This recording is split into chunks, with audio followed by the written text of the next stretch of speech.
Yes, but also like I'm so not a structured person and I'm so chaotic that like me being formal like that doesn't make sense. So like honestly, I'll probably leave this in here and this is how I'm gonna go into it. So this is Melissa. She owns Stargazer and Nora, and we've been working together with them for like a year, and they're her ponies. And what is your actual position? Sure. So I am the Deputy Director for the American Wild Horse Campaign.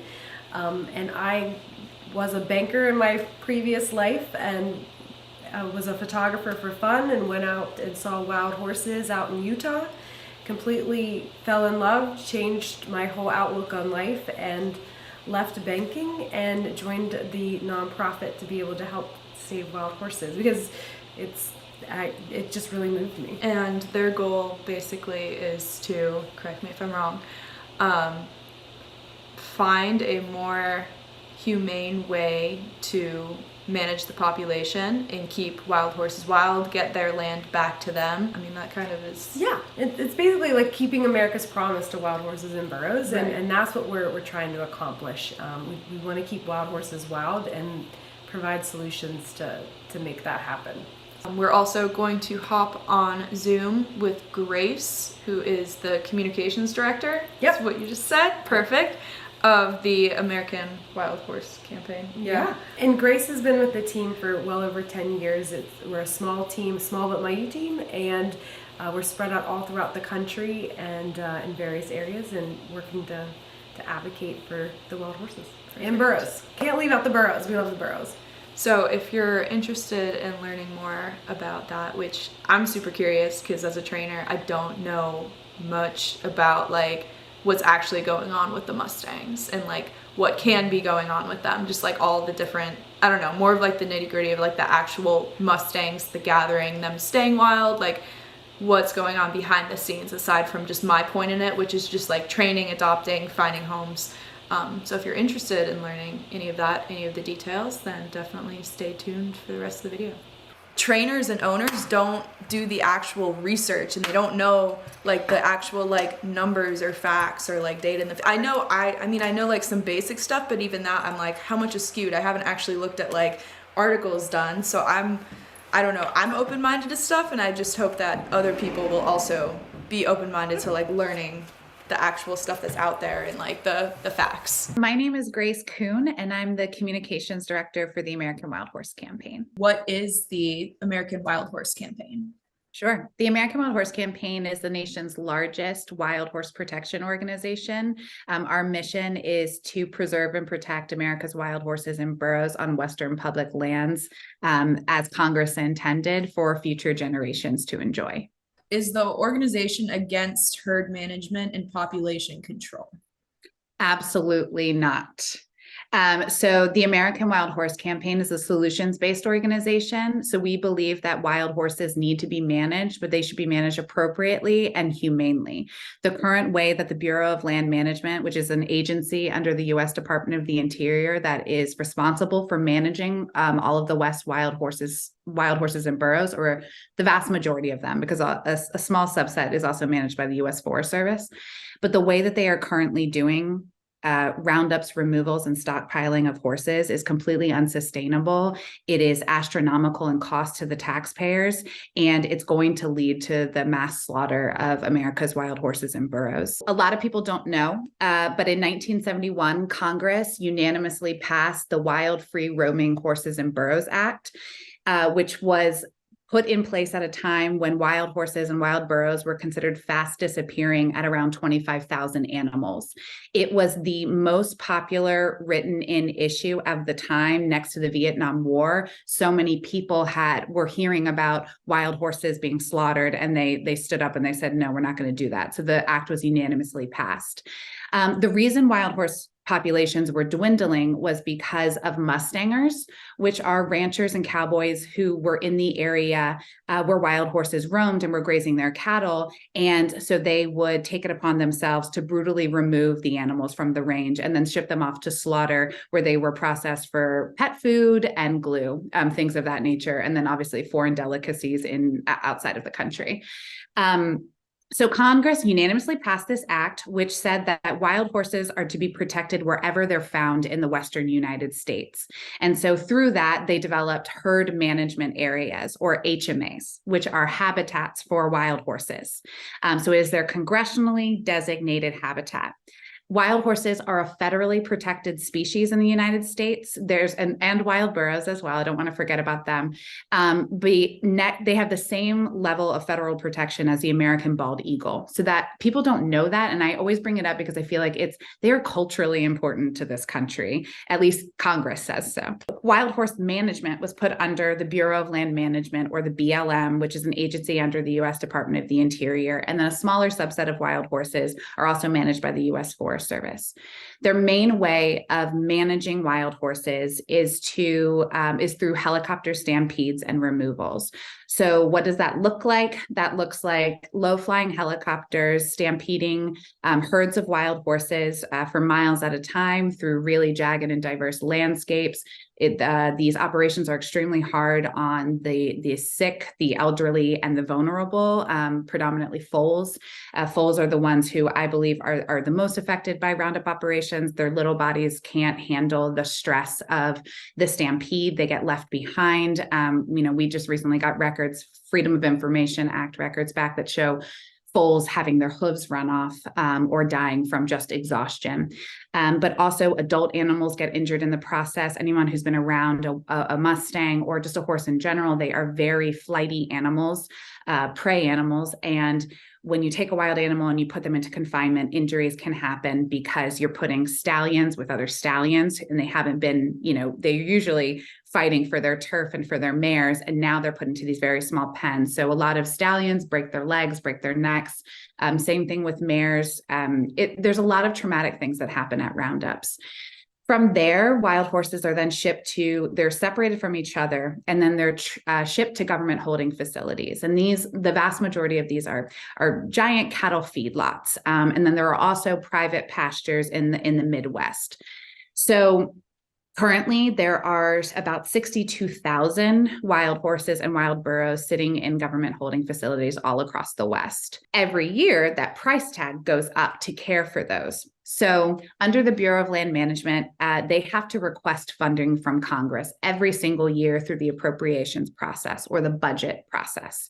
So this is where they decide how much funding every agency is going to get from the government or from Congress. And so every year, the Bureau of Land Management is having to ask for more and more money. We're up to $150 million just to fund the wild horse and burro program.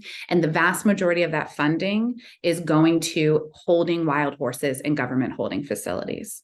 The Bureau of Land Management's own estimate shows that for every one horse that is in government holding facilities, it costs the U.S. taxpayer up to $48,000 to care for that horse over its lifetime in a government holding facility. Versus if a horse is out on the range, it costs taxpayers virtually $0. So our fear is that as the BLM continues to round up and remove horses from the range at a pretty alarming rate. Last year, they removed 20,000 wild horses and burros, which is the most that they ever have. That if they continue on that path, their own estimates show that it will cost taxpayers $1 billion over the next 4 years to house all of these horses in holding facilities. And the truth of the matter is that Congress is not going to give the government $1 billion to care for wild horses and burros. That's astronomical. It's not going to happen. So our fear is that this is leading towards slaughter because Congress has to give more funding every single year. And what happens when we have a Congress that says, no, we're not going to give you any more money. You have to work with this. What happens to those horses that are stuck in those facilities? So that raises a really big question. And there is a better way to be managing wild horses and burros. So I always point to the American Wild Horse Campaign is a science-based organization, solutions-based. We want to use science as our guide to figure out how to manage horses humanely and sustainably.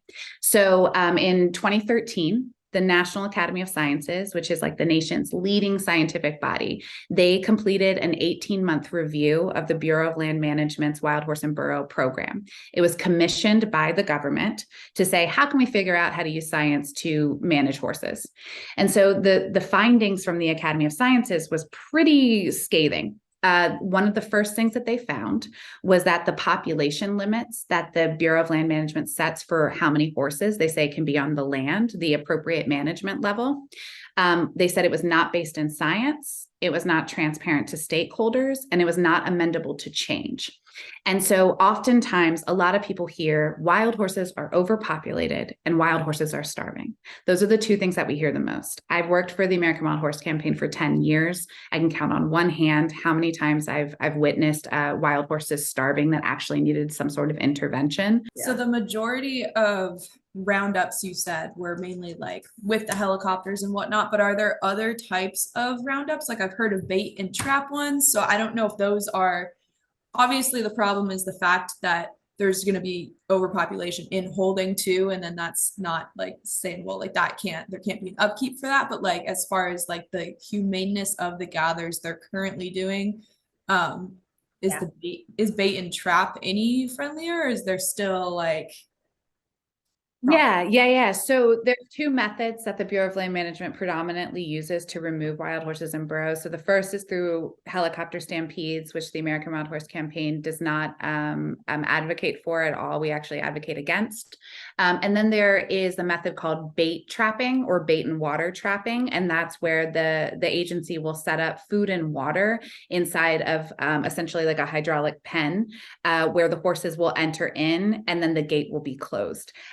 Injuries, of course, can happen that way as well, but it's a much, much more passive way to remove the animals from the range. Unfortunately, the government doesn't utilize this method as often because they want the quickness of a helicopter stampede to gather all of the animals versus this one, the bait and water trap method takes longer because it's more humane. Right. Does it cost about the same to do either? Do you know like the details on that, or?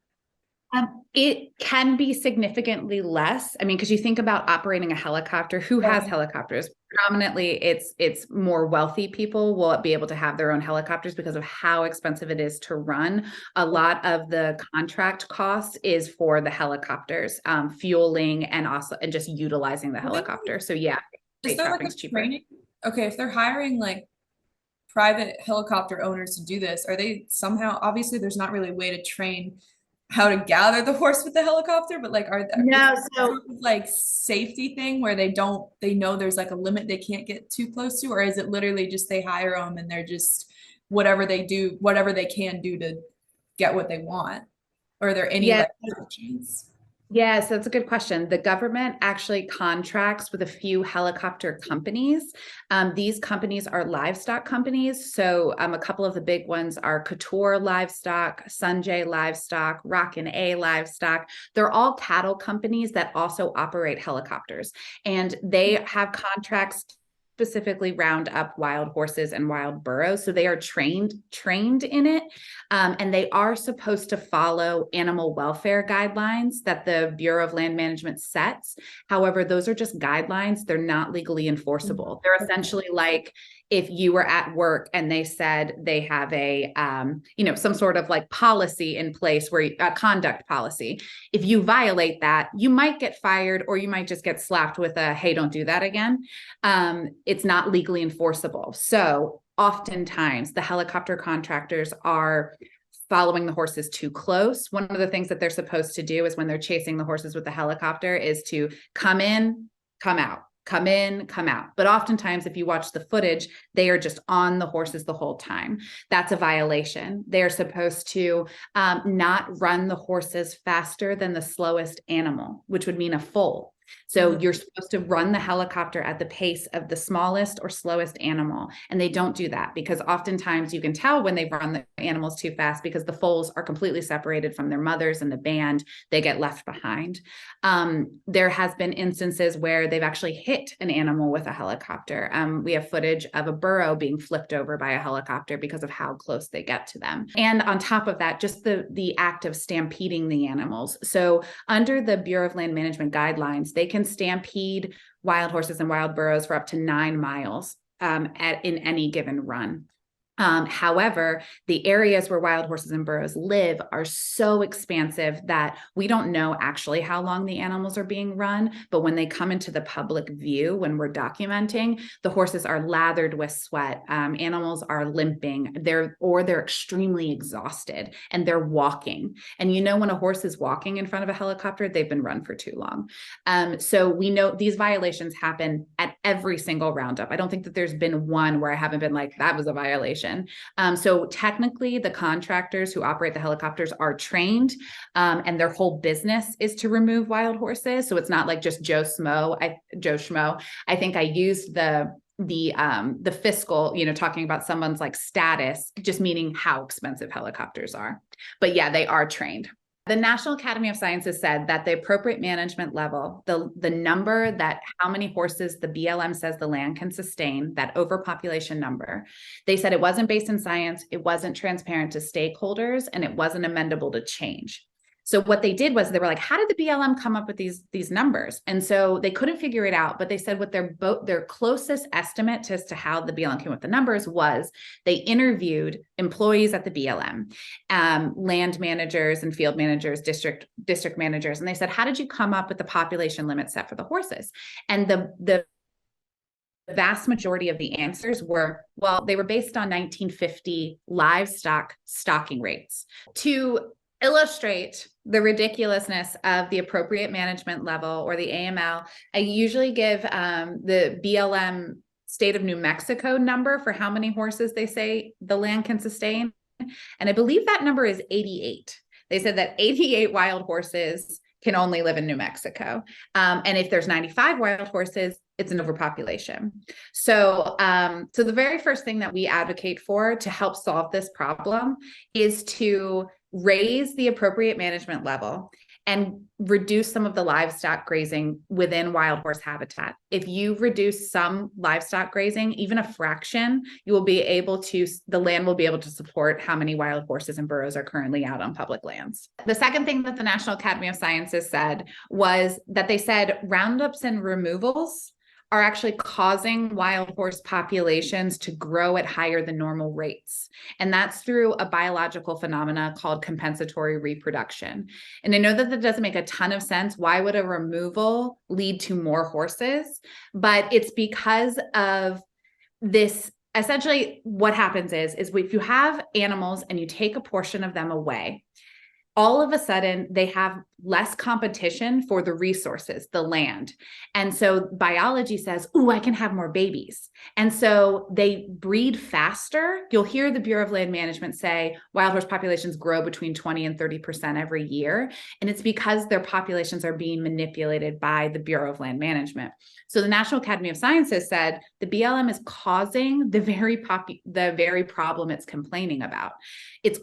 So what they do is they remove the animals, the mares have babies at a faster rate. Then the Bureau of Land Management does not implement fertility control or any measures.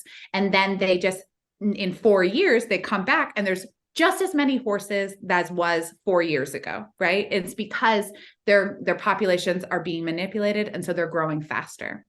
So we advocate for slowing down the removals, if not stopping them, as long as there are other mitigation efforts happening. So the third thing that we advocate for is the protection of apex predators. So it's in the last 10 years, there's been all of this emerging research about how critical predators, so wolves, mountain lions, grizzly bears, are to an ecosystem. It's how you create a balanced ecosystem. It's because if you have a cougar in an area, all of the elk, all of the wild horses, all of the deer are going to be trying to get out of the area. They're not going to be hanging out when a predator is in the area. It's called a landscape of fear. That's what predators do. So if you have a mountain lion, everyone's going to stay on the move. And so they're going to be eating and walking, meaning they're not going to be saturating the land with their bodies or in their hooves, right? They're not going to be mowing down an area because they have to keep it moving in order to eliminate a threat. But what happens on public lands is where wild horses live, livestock also lives. And if you're a public lands rancher grazing in wild horse habitat, you have the ability, you get access. It's a social welfare program, essentially. So if you're a public lands rancher, you have access to all of these services. So if your cows don't make weight, you get a kickback from the federal government. If there's a drought in the area, you get money back from the government. If there is a predator, so a mountain lion, who's taking out your calves, you can call USDA Wildlife Services, which is just an agency under the USDA that kills native animals. And they will come out and they'll trap, poison, or kill the mountain lion. So then all of a sudden that predator is eliminated. So now you have wild horses that don't have a threat in the area. You have elk that don't have a threat in the area, deer that don't have a threat in the area. And so the animals are going to be congregating more in an area, in one area, right? So we say protect the predators, because studies have shown that mountain lions actually prefer to predate on foals and elderly horses than they do any other animal by and large. There's 80% of the forage goes to privately owned livestock.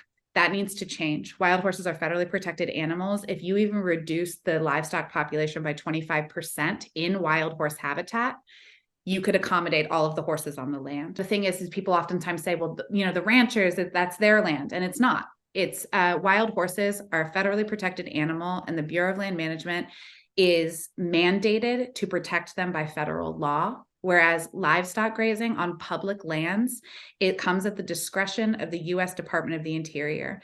If Secretary Deb Haaland said tomorrow, I don't want livestock grazing on public lands, it would cease to exist. And the truth is that less than 2% of the nation's beef even comes from public lands ranching. It's a secondary income to most of these ranchers. It's not family farmers. And the top 50% of the livestock ranchers on public lands that are affecting wild horses are actually corporations. So, and there are corporations that are taking advantage of a social welfare program, because public lands ranching is highly tax subsidized by our tax dollars. So we pay for these ranchers to dictate what happens to wild horses, dictate the predator killings and the land. So the final solution is that we believe that the federal government should be implementing proven and humane and safe fertility control through the use of a vaccine called PZP. So it's an immunocontraceptive vaccine that has nearly 40 years of viability. The vaccine was first implemented on herds on the East Coast in Virginia. So the Assateague Island ponies, so they're not like Mustangs at all. Yeah, Chincoteague as well. Yeah. And so, but the Assateague Island horses have been managed for 40 years with this fertility control vaccine. And they now have a stable population where the birth rate equals the death rate. So meaning when a foal is born, an elderly animal is most likely dying. And so you have a very slow population growth. The American Wild Horse Campaign operates the world's largest fertility control program for wild horses in the world, where we're currently managing 3,000 horses on 300,000 acres of land. And we're doing this at no cost to the taxpayers. It's almost entirely volunteer run. And in just 3.5 years of our program being in operation, we've reduced the foaling rate, how many foals have been born, by 62% without a single removal of a horse. So no horses have had to be removed, but the foal rate is going down. And so that's how you can stabilize a population humanely. So again, the solutions for the American Wild Horse Campaign are raise the appropriate management level that's not based in science, reduce livestock grazing in wild horse habitat, protect the predators that have been eliminated because of livestock grazing, and implement humane and proven safe fertility control. And then, of course, there's a couple of other things that we also advocate for instance, paying ranchers to voluntarily retire their grazing allotments, meaning we would pay them instead of the federal government to take their livestock off to be able to accommodate the horses. That's one option that we can do. We also have a land trust where we are purchasing parcels of land next to or within critical wild horse habitat to be the main stakeholder in the area, so that when the Bureau of Land Management comes and says, we want to remove the horses, we have more of a say. Do you guys directly work with the BLM ever? Yeah. We have, we don't hate the Bureau of Land Management. The Bureau of Land Management is like not doing a great job. But Yes, we do work with field offices because our ultimate goal is to make sure that wild horses stay wild in their designated habitat on public lands. And you have to work within the confines of the federal government. So yes, we are currently working in Utah with the Bureau of Land Management on a pilot project for fertility control. We are working, we're working with them kind of a lot, all across the board in different Western states and at the DC level. So there's kind of a lot of like controversy around the like sanctuaries for Mustangs. There's a lot of questions on those that people have, and someone asked, what are the good things that big name sanctuaries do? And then are you guys directly like involved with any sanctuaries? And I mean, aside from like, why do they get a bad rep? Is it just like word of mouth going around and like skewing things that are happening, or just people making assumptions that are wrong and then it just spreads like wildfire and everyone thinks it's the truth? Or Yeah. So the American Wild Horse Campaign, we're a preservation organization. We don't really focus on rescue. It's a very small portion of what we do because we don't want animals removed. We want them to stay on the land. And so that's where our focus on is proactive solutions. However, yes, we do have a rescue fund, and we work with various rescue organizations. Some of them are the big ones. So our board president runs Montgomery Creek Ranch, which is a 2,000-acre wild horse sanctuary and training and adoption center as well. Sam, if you ever want to be a trainer there for a stint, you should do it. They're the best. they have requested twice, yes. Oh my God. You would live on site. You should do. I can't. I have like that goes back to everything I was saying at the barn though. Where like I would love to go for like a short period, but I can't go full term. Okay. Because they bring trainers in and out, but it's like it's just a really great facility. Yeah. So we work with Montgomery Creek Ranch, and then we also work with Freedom Reigns Equine Sanctuary. Their their founder is also on the American Wild Horse Campaign's board, and so they graciously help us as well place horses. But then we also do work with larger ones. Like I think what comes with social media, because she does have a large following, right? She's very in the public eye, and I think with being in the public eye comes a lot of scrutiny, and people don't often know what actually it looks like to be working with the Bureau of Land Management trying to get horses and burros. Right. Like for me, like obviously is the big name that's around, and like just as a Mustang trainer, like I was saying earlier, we don't necessarily do the research, and like we just know like the basis of what's going around, and we're like, yeah, I mean, we can represent that, but like name does get like drugged through the mud a lot, because it's always like the word is always like, oh, they always pay so much to get these Mustangs, they could be taking so many more and whatnot. And like, that's my perception of them too. But I mean, I don't know personally, and I haven't like done the research on it. So I don't know how much of that is like true or whatnot. Yeah. I mean, I can't speak for themselves, but I do know that like when we've had to, so when horses get removed from the range, one of the things that we really like to do is try and keep them together. So if there are herds of horses that people have watched for years and years and years, and they are all going to get removed, we like to try and keep those bands together if we can get them to a sanctuary. The sanctuaries know oftentimes that they can keep a stallion and a mare together. And so they're going to try and do that. I think equines are very, very social animals. And in the wild, they don't have any limitations on those bonds. And so the babies are always with the moms, and the stallions are with the mares, and the bachelors are doing their own things. They have these like intense social dynamics. And so what rescue organizations see is that they see a stallion and a mare who have spent their entire life on the range together, the price tag doesn't matter to them, because what they're trying to preserve is that bond. And so I think people forget that too, that for a lot of people, this is very, very personal, because a lot of times, like, yeah, you don't want to see anybody pay $10,000 for a horse when there's, $40,000 or $60,000 in holding facilities, and you can buy them for $25 a piece. It doesn't mean that one matters more than the other, but what they're trying to preserve more often than not are band dynamics. Organizations like also try and do in tremendous work. They try and take clubbed foot horses, blind horses that would otherwise be euthanized in holding facilities. They say, no, let me take them. And oftentimes the Bureau of Land Management says, no, we're going to euthanize those animals. I hate when I see anybody attacking organizations or rescue groups that are really doing the work to try and help these animals. People might be pissed about, the cost of one animal, but the truth is for that one animal, even if that animal costs $10,000, that their life matters to them, and so. Well, and then it also goes back to like even the base cost of the horse, like no matter what horse you own, like you said, what was the number? 42,000 a year, 48,000 a year it costs to take care of one in holding. Like even if they have $10,000 and they're like, oh, well, why don't you get 10 with those? That adds up versus having the 48 for just one. Like you have to have the 48 for all 10 now. Absolutely. And I think that's what people don't realize as well is that, it's easy to rescue 25 horses, but then you have to care for them.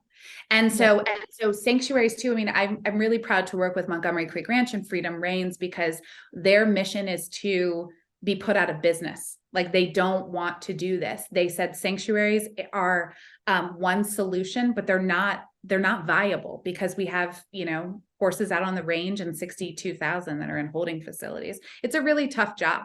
But like for me, even my personal story with Stargazer and Nora, I didn't ask for money. I don't ever want money. I'm just an individual. And so when I thought it was really important because, Stargazer was one of the first horses I ever saw wild. And it just meant so much to me. And to have him stay with his mare was extremely important. And to me, I had a really high dollar value that I would place upon that. I didn't want to go that high, but I will say that the internet auction set up that how it's designed is that other people can bid and bid and bid and retract their bid and not honor it. So my bid got pushed up higher than I would have liked it. I was fortunate that people did back out, but some of the other folks that went through that internet auction, because I had no special treatment to keep those two together, they had their bid number run up quite high, and people backed out and thus had to pay for a horse that they were really just trying to keep together. So, that's a really good point. And we've also heard, and I don't know how true this is, but I wouldn't put it past it that we have heard that people participate in these auctions to bid them up. And so that the sanctuaries then are like, okay, well, we have funds for this. It's all of a sudden gotten like inflated. And now what are we going to do? Not rescue this horse? We raise the funds for it because they're damned if they do and they're damned if they don't. If they don't want to spend $10,000 on the stallion that they raised funds for, they're going to get tracked for not taking him. Or if they pay the $10,000 for the stallion, they're going to get dragged for taking him and paying that much money. The PZP you're doing, is that off fundraising as well? That's okay. Yep. It's 100% supplied by a few grants, but mostly private donations or public donations, I should say, from you or Melissa. And PZP, the other reason that we utilize it is it costs $27 to inoculate one mare with fertility control versus the BLM's estimates of up to $2,000 to remove one mare from the range. Oh, wow. And the fertility control, right? It's reversible and it's administered yearly. And so you can alternate the mares that you're administering it to, so you can maintain her genetics. So you're not like no sterilization. Oftentimes, I don't know how much of this is in like the Mustang training community, but people do say that PZP is a pesticide. They say that it's causing all of these effects on wild horses. And the truth is that that's not true. It's not based in any sort of fact. Honestly, as far as like the trainers, like I've never even heard that before. Yeah. As far as like at least the base of like the makeover community, we haven't heard that. How long does it usually last?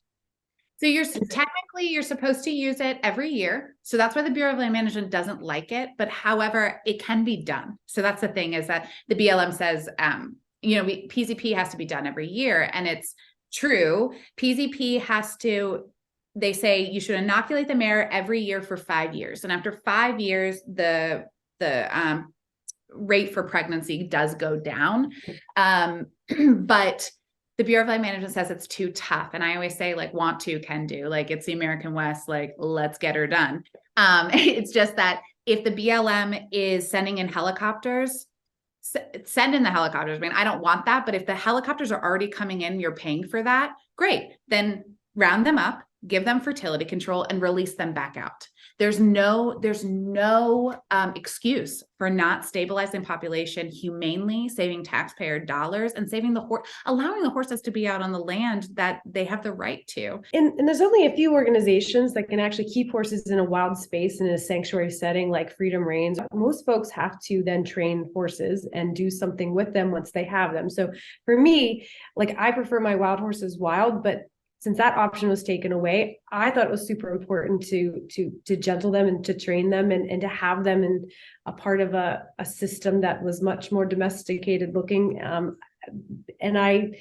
It's important for them so they can adapt and live here. And that's why I have Sam, like why I chose to engage with you so that you could help me on that journey, because it's not easy for them to not be handled. Because if these Mustangs aren't handled and they're not able to be worked with, that there's a higher chance they're going to go into a slaughter pipeline. I don't want that.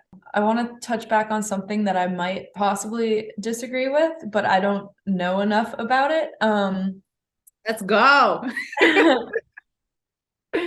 Keeping the herds together. It's hard to study that part of the horse, I feel like, to guarantee and know if they truly care. And part of me, at least from the trainer side aspect, putting our emotions into the horses. My horse can bond and be friends with this horse, and then he can leave, then be friends with this horse. I absolutely agree with keeping them in herds. They're not solo horses. They need to be in herds, but I don't know if they necessarily care that the herd is their family per se, as long as they have horses. That's a fair assessment because horses.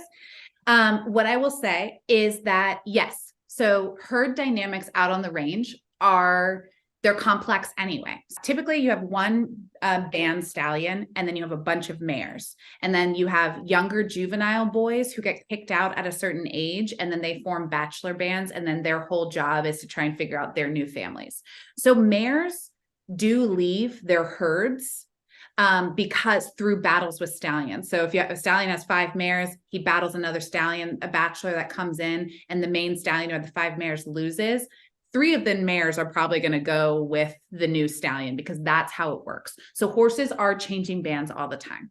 However, there are very, very bonded animals that have been together for their entire lives. And what we found because we do have the experience of rescuing entire herds of horses, and we have the ability to go back and see where they are out on the sanctuary lands, by and large, they do stay together. So at Freedom Range, for instance, it's a 4,800 acre sanctuary in California that we send horses to. And she loves to rescue herds, and that's like her thing. And so the herds have stayed together with a few exceptions of mares leaving through a battle with another gelding. And all out on one pasture together. They reunite in their bands that they were out. Okay. Yeah. There's actually but also they do change too. One of you were talking about AIP program. Yeah. The AIP.